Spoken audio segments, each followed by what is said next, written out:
foi a vivência lá, naqueles tempos na fazenda do Branquinho.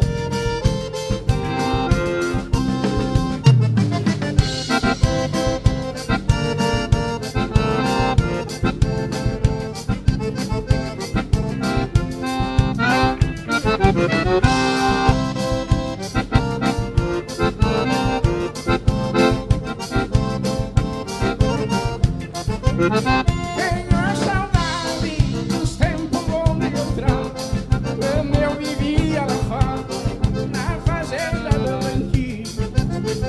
A minha gaita e a minha faca prateada, e a minha gaúcha amada, senhora mãe dos meus filhos.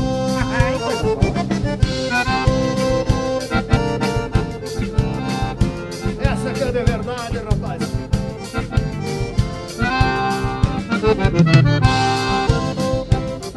Mas vai sair aquele versinho, aquele verso pra faca, rapaz.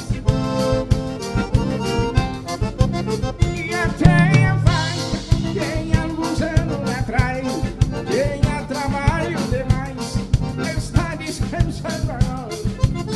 Mas quando enxerga o churrasco e a farinha, Porca Véia da Baenha, querendo sair pra fora.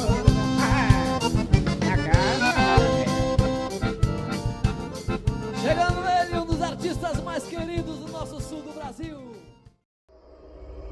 Sua visita foi valiosa. Retorne sempre que puder.